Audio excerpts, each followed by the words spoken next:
Hello दोस्तों, मैं ऋषि आनंद आप लोगों का स्वागत करता हूं मेरे ऑफिशियल यूट्यूब चैनल पे जिसका नाम है वैदिक गणित।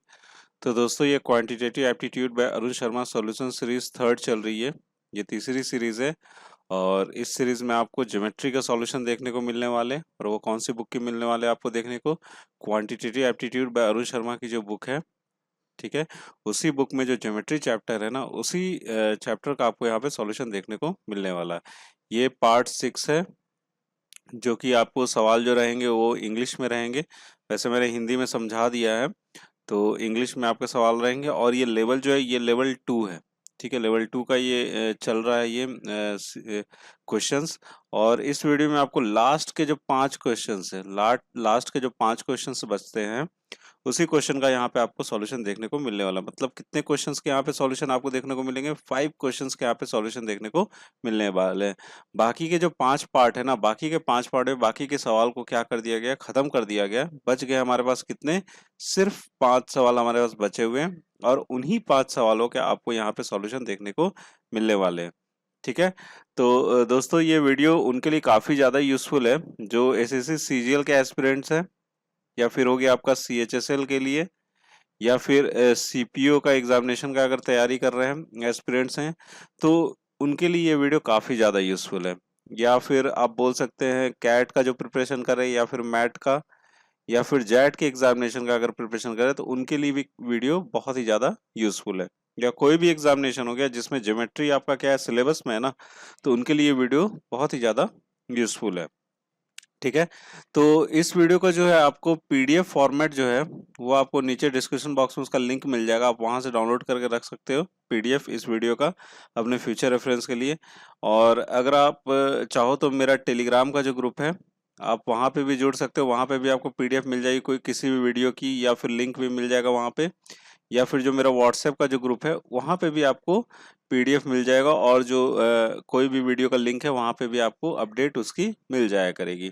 तो अगर आप तक आप मेरे साथ नहीं जुड़े हो इन दोनों जगहों पे, तो इसका भी लिंक आपको नीचे डिस्क्रिप्शन बॉक्स में मिल जाएगा, आप वहां से डायरेक्ट क्लिक करके आप मेरे साथ जुड़ सकते हो, ठीक है ना।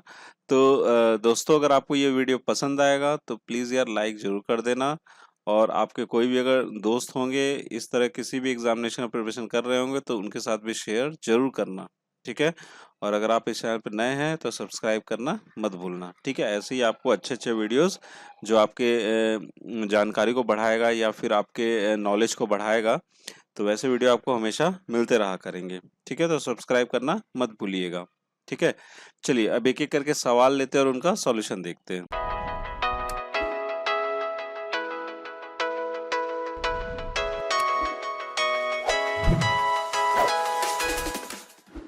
तो दोस्तों 21 नंबर सवाल जो आपके स्क्रीन पर है, इसमें क्या बोला जा रहा है, two circles C O R and C O dash R dash intersect at 2 points A and B. O lies on C. O dash R dash a tangent CD is drawn to the circle C. O dash R dash at A. Then यहाँ पे आपके पास 4 option है, इनमें से कौन सा option होगा, ये चीज यहाँ पे हमसे पूछ रहा है। तो देखिए सबसे पहले मैं आपको बता दूं, 2 सर्कल हैं, ऐसा कुछ नहीं बोला गया कि उन दोनों सर्कल का आपको रेडियस सेम है या सेम सर्कल है, ऐसा कुछ नहीं बोला गया, ठीक है। सिर्फ बोला गया 2 सर्कल है जिसमें से एक जो है, दोनों सर्कल एक दूसरे को कहाँ पे कट कर रहे हैं, ए और बी पॉइंट पे, ठीक है। और एक बात यहाँ पे बोला क्या गया है, एक जो सर्कल है ओ जिसका रेडियस कितना आर है, देख रहे हैं एक सर्कल का रेडियस कितना है, ओ और आर है, ठीक है।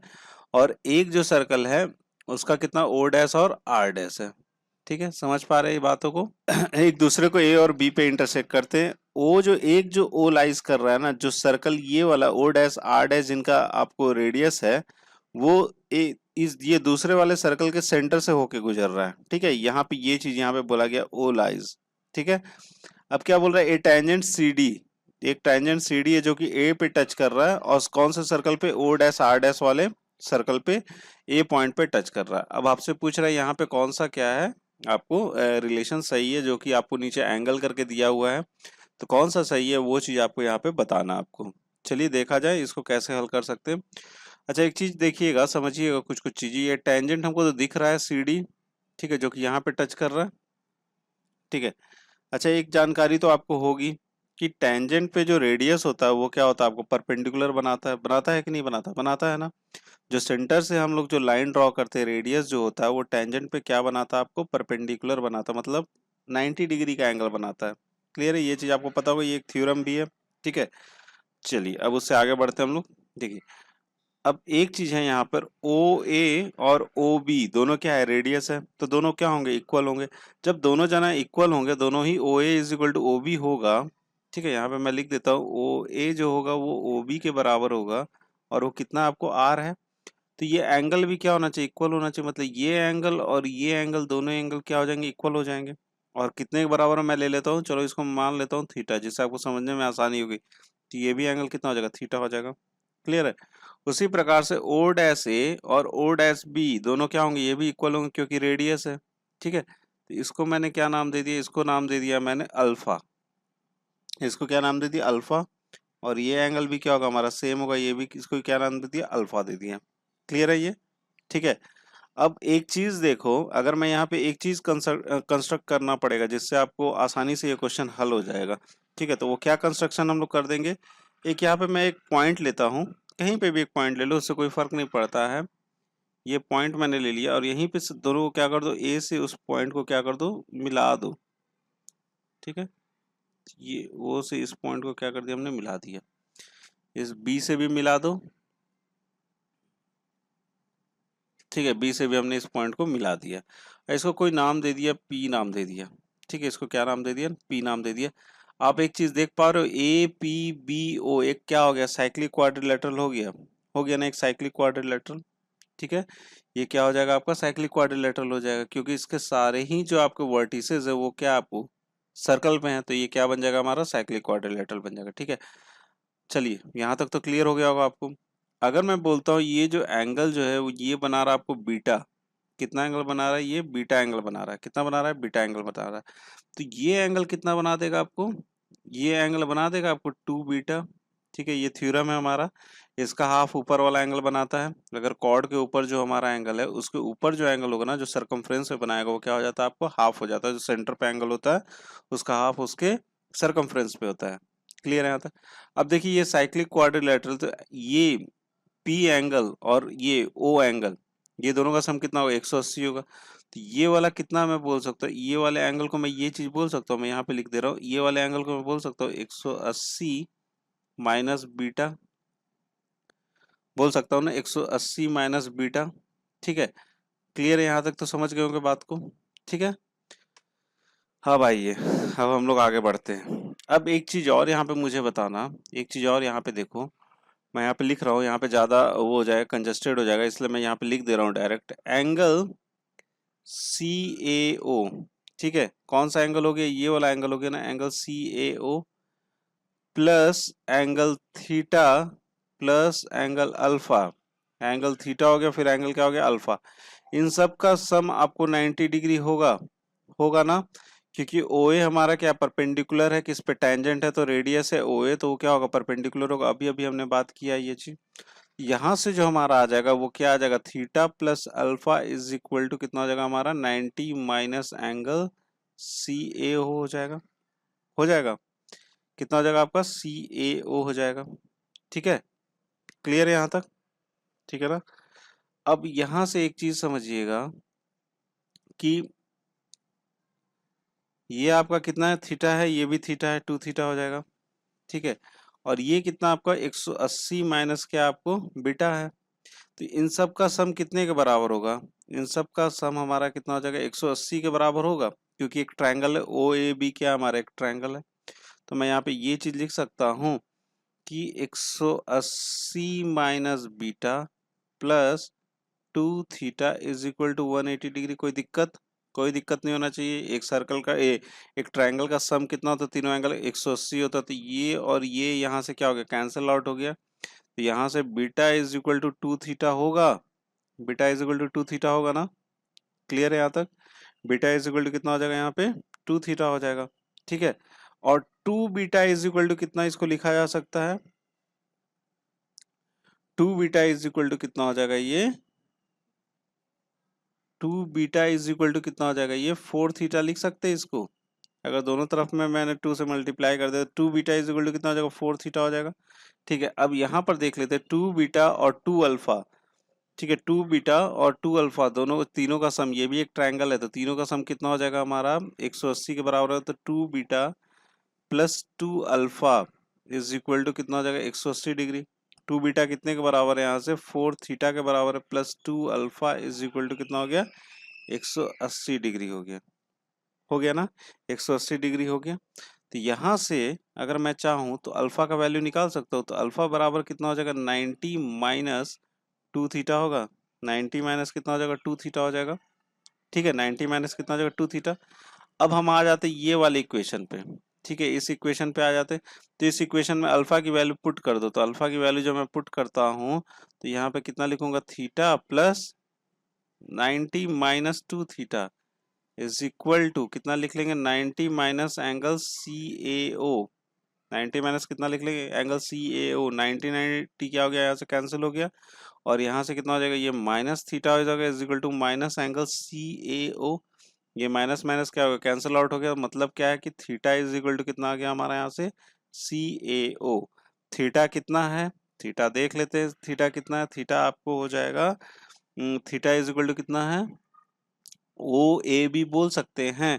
थीटा इज इक्वल टू क्या बोल सकते हैं, ओ ए बी। तो एंगल कितना लिख लेंगे, O A B is equal to angle C A O. तो कौन सा हमारा ये, ऐसा कोई आपको देख आ रहा है रिलेशन, तो आप देखोगे पहला वाला रिलेशन यही आ रहा है। तो ए ऑप्शन क्या हो जाएगा, यहाँ से करेक्ट हो जाएगा। तो angle A O B is equal to कितना हो जाएगा, सी A O, angle C A O. Clear है यहाँ तक, समझ गए इस सवाल को। बढ़ते अपना अगला सवाल देख लिया जाए अब हम लोग। चलिए आइए देखते हैं दूसरा सवाल।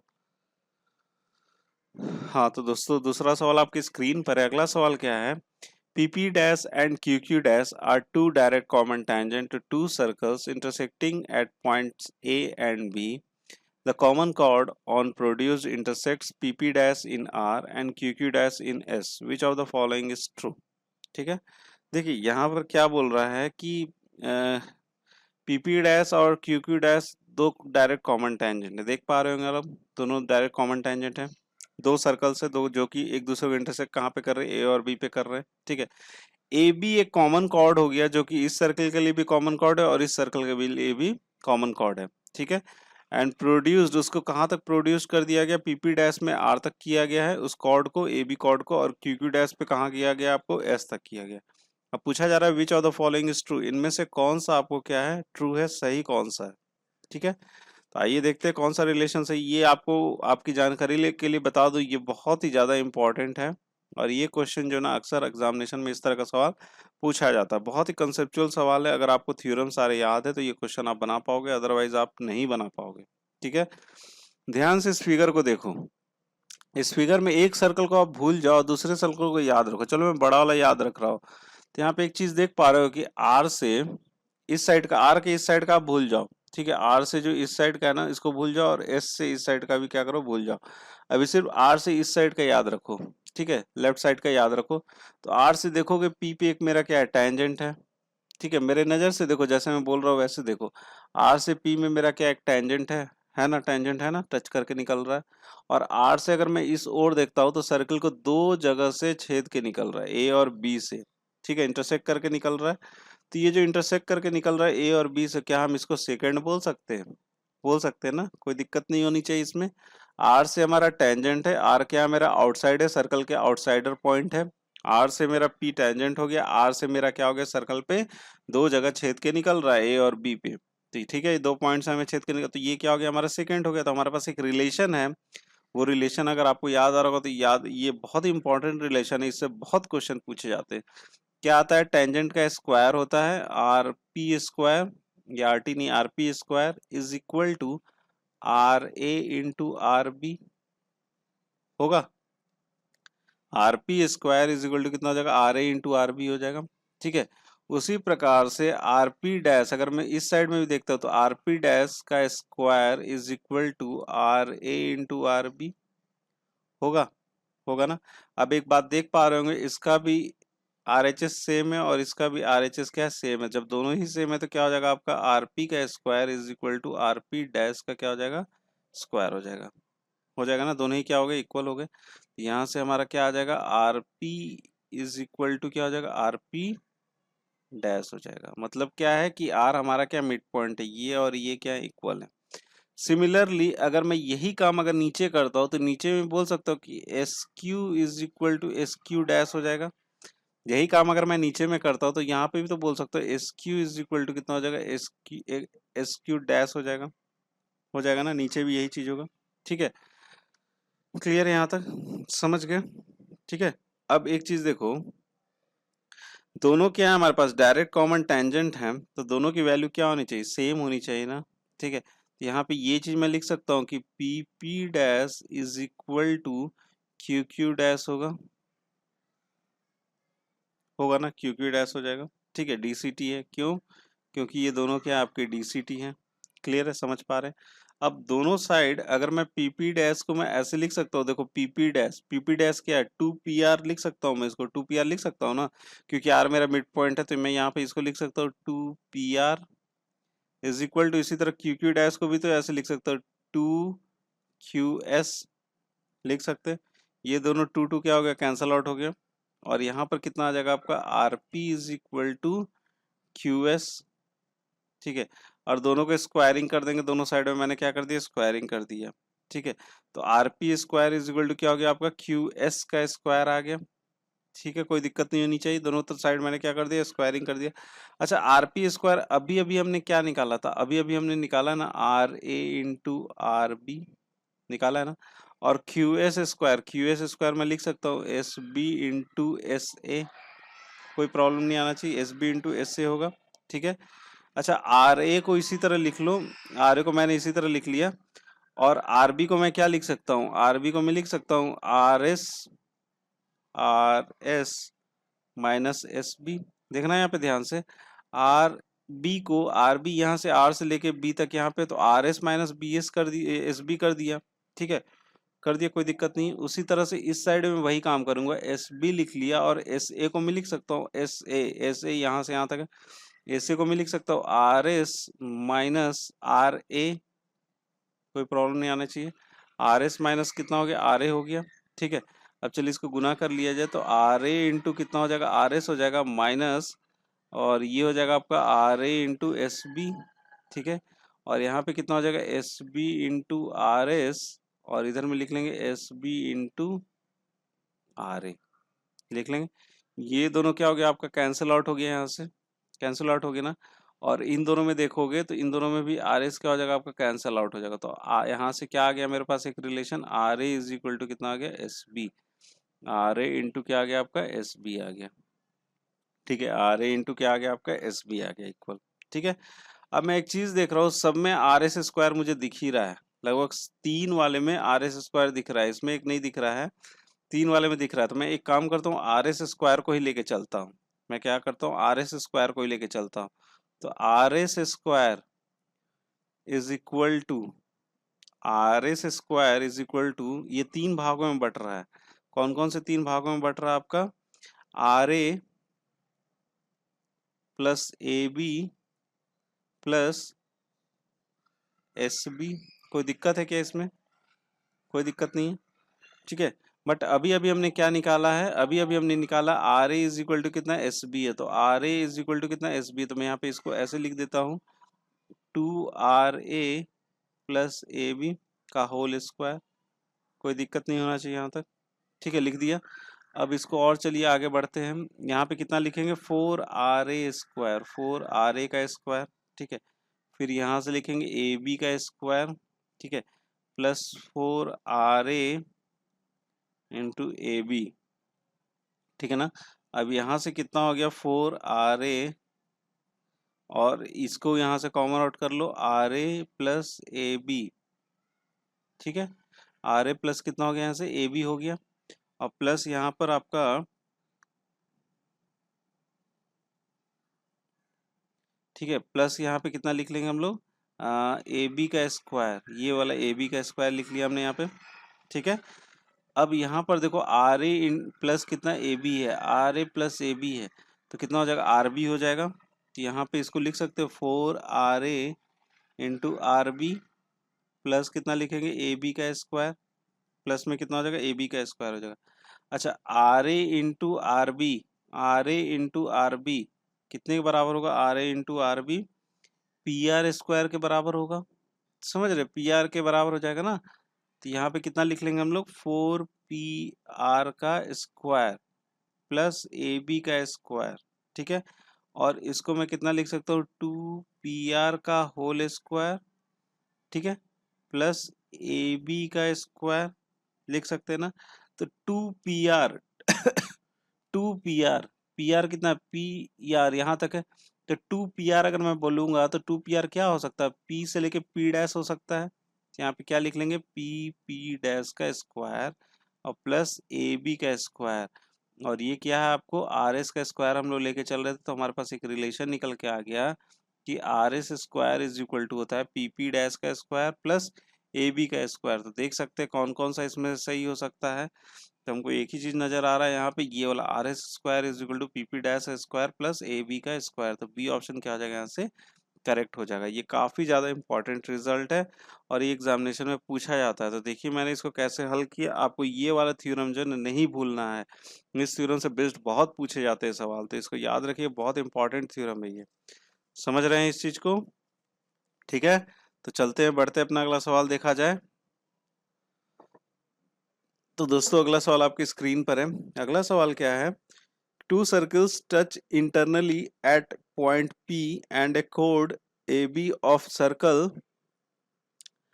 of larger radius intersect the other circle in C and D. Which of the following holds good? Angle CPA is equal to angle DPB। ऐसे करके चार ऑप्शन है हमारे पास। तो यहाँ पर हमसे क्या बोला गया, दो सर्कल से जो इंटरनली एट P पॉइंट पे टच करते हैं and a chord A B है जो दोनों सर्कल को, एक लार्जर सर्कल को इंटरसेक्ट करता है और छोटे सर्कल को सी और डी पे इंटरसेक्ट करता है। तो इसमें से बताइए कौन सा रिलेशन सही होल्ड करता है। ठीक है, समझ रहे हैं इस चीज को। इस क्वेश्चन को सॉल्व करने से पहले आपको एक चीज जानना होगा, एक इसमें होता है अल्टरनेट सेगमेंट थ्योरम होता है। क्या होता है, आपको अल्टरनेट सेगमेंट थ्योरम होता है।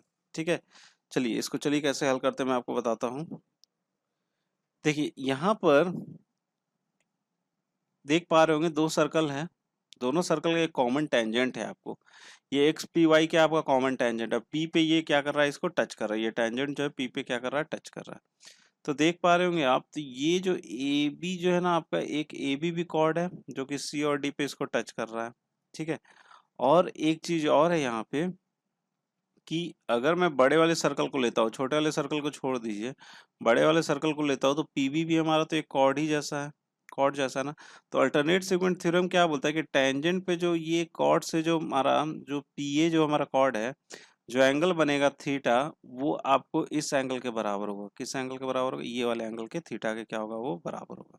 समझ रहे बात को, यही चीज बोला जा रहा है यहाँ पे। फिर उसके बाद क्या बोलता है कि, ठीक है यहाँ तक क्लियर है। तो यहाँ से मैं एक चीज बोल सकता हूँ कि angle X P A is equal to angle A B P, angle A B P is equal to कितना आपको, थीटा है। ठीक है, कितना है आपको, थीटा है। उसी तरह से अगर हम छोटे वाले सर्कल को देखते हैं, छोटे वाले सर्कल में देखोगे, बड़े वाले को भी भूल जाओ, तो यहाँ पे एक सी पी एक्स एक एंगल बनता है। कितना एंगल बनता है आपको, एक सी पी एक्स। ठीक है, सी पी एक्स। ठीक है, सी पी एक्स एंगल बना, और ये एंगल किसके बराबर हो जाएगा आपका, इसके बराबर हो जाएगा। किसके एंगल बराबर हो जाएगा आपका, ये डी एंगल के बराबर हो जाएगा।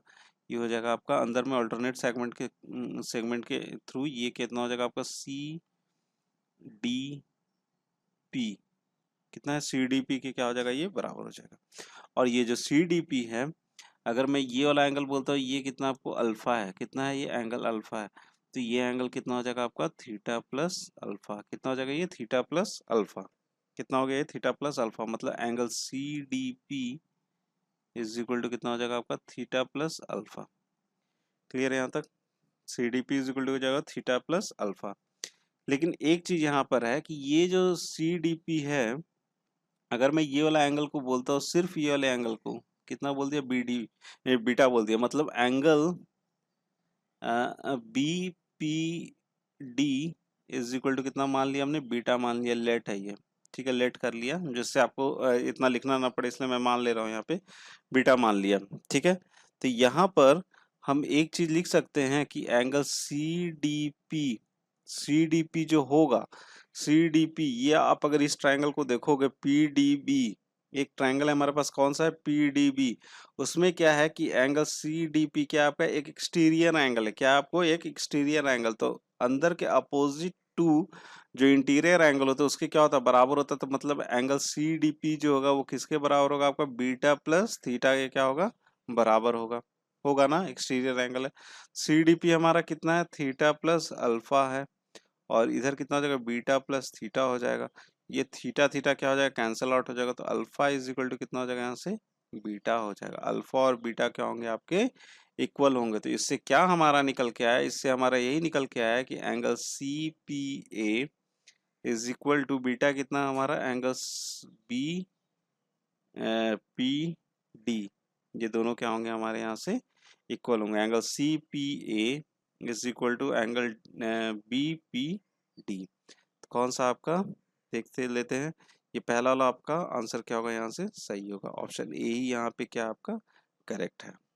ठीक है, समझ गए इस सवाल को कैसे हल करना है। यहाँ पर आपका एक जो इम्पोर्टेंट चीज था वो थ्योरम को आप याद रखना, ऑल्टरनेट सेगमेंट थ्योरम, जिससे ये सारा प्रूफ हो गया, ये भी बहुत इंपॉर्टेंट थ्योरम है, अल्टरनेट सेगमेंट थ्योरम, इसको याद रखिएगा आप लोग।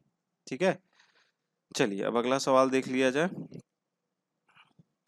हाँ तो दोस्तों अगला सवाल आपके स्क्रीन पर है, यहाँ पर क्या बोला जा रहा है, in a trapezium A B C D, A B is parallel to C D and A D is equal to B C, if P is the point of intersection of the two diagonals AC and BD, then all of the following is wrong except।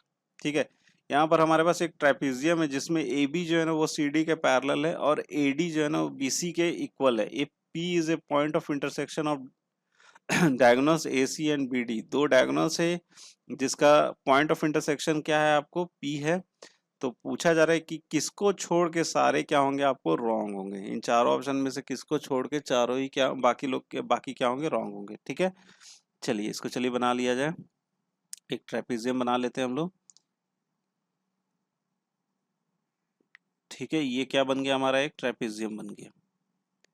ठीक है, trapezium का नाम दे दिया जाए, ए B सी और D नाम दे दिया हमने, इसमें ए बी और सी डी क्या बोला जा रहा है, पैरेलल बोला जा रहा है, फिर उसके बाद क्या बोल रहा है कि ए सी एक है आपका, फिर उसके बाद क्या बोला जा रहा है आपको, बी डी है आपका, जो कि कहाँ पे इंटरसेक्ट कर रहे हैं एक दूसरे से, ये इंटरसेक्ट कर रहे हैं पी पॉइंट पे कर रहे हैं, फिर उसके बाद क्या बोला जा रहा है, ए डी जो है ना वो किसके बराबर है, आपको बी सी के बराबर है, एडी जो है वो किसके बराबर है, आपको बीसी के बराबर है। क्लियर है यहाँ तक। अब चलिए अगर हम यहाँ पर अगर कंपैरिजन करते हैं ट्रायंगल ए पी डी और ट्रायंगल बी पी सी, इन दोनों ट्रायंगल का जब हम लोग कंपैरिजन करते हैं तो क्या पाते हैं कि A D is equal to क्या, आपको A D is equal to आपको बी सी है, A D is equal to क्या, आपको बी सी है। क्लियर है ये चीज, और ये एंगल क्या होगा, दोनों इक्वल होगा, क्योंकि क्या हमारा वर्टिकली अपोजिट एंगल है।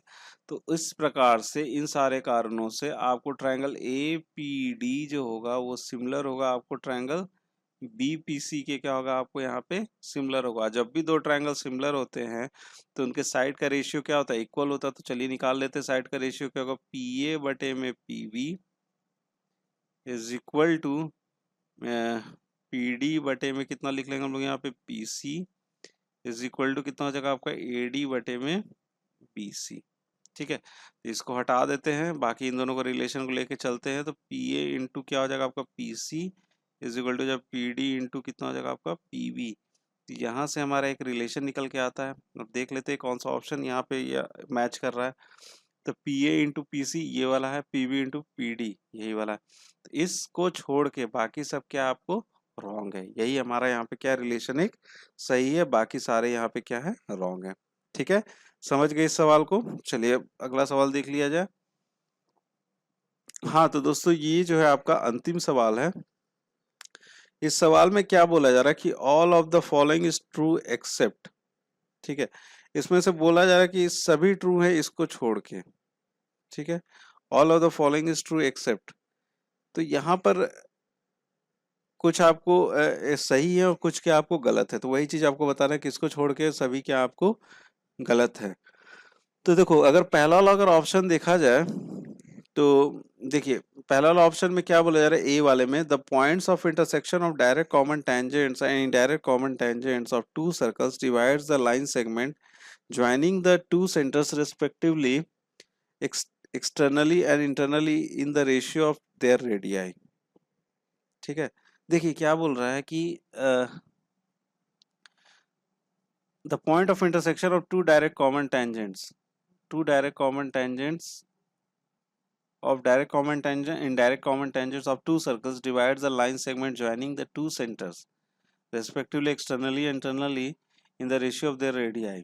ठीक है, देखिए क्या बोल रहा है कि एक हमारे पास एक सर्कल तो ये हो गया, ठीक है, दो सर्कल है और एक सर्कल हमारे पास ये हो गया, तो इसको क्या बोला रहा है, ये जो हो गया आपका डायरेक्ट कॉमन टेंजेंट, और एक क्या बोला जा रहा है, इनडायरेक्ट कॉमन टेंजेंट। तो इनडायरेक्ट कॉमन टेंजेंट कुछ इस तरीके से होगा।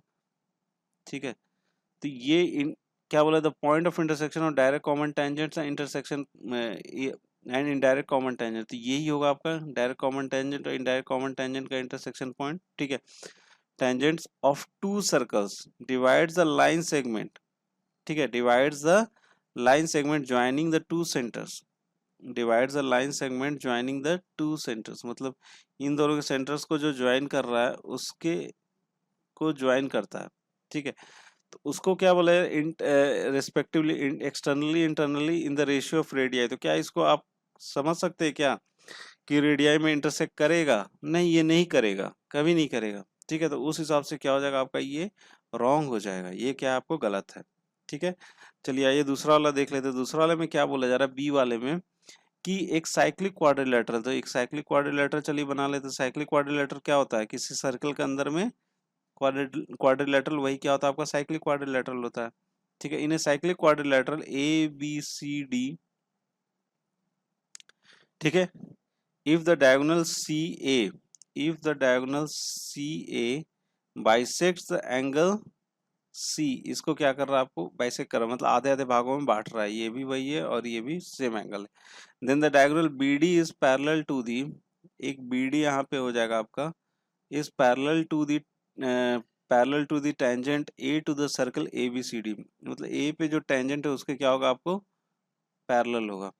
तो देखिए ये चीज तो पॉसिबल नहीं है। कैसे पॉसिबल नहीं है, क्योंकि ये देखिए इंटरसेक्ट कर रहा है अगर इसको, तो कोई जरूरी नहीं है, क्योंकि ये परपेंडिकुलर अगर होता टेंजेंट के पैरेलल नहीं हो सकता ये बी डी, तो उस हिसाब से आपका ये भी क्या होगा, आपका गलत ही होगा। ठीक है, सी वाला देख लेते हैं। If TA TB are the tangent segment to the circle COR from the external point T, ठीक है, चलिए इसको फिगर भी साथ साथ चलते चलते हैं तभी इसका आपको क्लियर होता जाए। एक सर्कल है हमारे पास, ठीक है, यहाँ पर T पॉइंट से दो टेंजेंट ड्रॉ कर दिया गया, TA और TB। ठीक है, if TA and TB are the tangent segment to the circle OR, ये हो गया आपका सेंटर, और R इसका क्या हो जाएगा, आपको रेडियस। ठीक है, OR from the external point T and OT intersect, OT जो है ना वो AB को क्या कर रहा है, इंटरसेक्ट कर रहा है। ठीक है, क्या कर रहा है, आपको इंटरसेक्ट कर रहा है। OT intersect the circle in P, then AP bisect the angle TAB, intersect at the circle at point P, then AP bisect the angle TAB। ये भी आपका क्या रॉन्ग है, ये भी इस तरह से कुछ नहीं बन सकता। ठीक है, चलिए आ जाते लास्ट वाले देख लेते। If A in A right angle triangle A B C B D is perpendicular on the hypotenuse A C, then देखिए इसमें क्या बोल रहा है कि एक आपके पास एक ट्रायंगल है, राइट एंगल ट्रायंगल है। ठीक है, राइट एंगल ट्रायंगल हो गया आपका ए बी सी, इसमें से बी पॉइंट आपका क्या, आपका बी जो है आपका क्या है, 90 डिग्री है। इससे हमने क्या कर दिया, एक ड्रॉ कर दिया, बी डी एक परपेंडिकुलर ड्रॉ कर दिया, बी डी एक परपेंडिकुलर ड्रॉ कर दिया ऑन द हाइपोटेन्यूज ए सी। ठीक है, तो देन क्या ये सारी चीजें सही हैं? तो हाँ भैया ये सही है, ये क्या आपको एक थ्योरम में रिजल्ट है। यहाँ पर क्या आपको आता है, ए बी स्क्वायर, ये वाला A B square is equal to होता है ए डी इंटू ए सी। उसी हिसाब से इधर में देखते हैं हम लोग क्या निकालते हैं, आपको बी सी का square is equal to C D into A C. यही दोनों रिजल्ट होंगे, ये दोनों रिजल्ट क्या आपके सही रिजल्ट है, और इस रिजल्ट से भी क्वेश्चन काफी बार पूछा जाता है। ठीक है, तो यहाँ पर डी जो है ना, आपका डी आपका सही है, बाकी सारे क्या है यहाँ पे रॉन्ग है। ठीक है, समझ रहे हो इस चीज को। बाकी अगर आपको कहीं पे दिक्कत आती है तो आप मुझे कमेंट बॉक्स में कमेंट करके जरूर पूछना। ठीक है, इसमें आपको डी वाला जो है ना, डी वाला आपका क्या होगा, सही होगा, बाकी सारे क्या आपके यहाँ पे रॉन्ग है। ठीक है, तो डी ऑप्शन क्या हो जाएगा यहाँ से, सही हो जाएगा।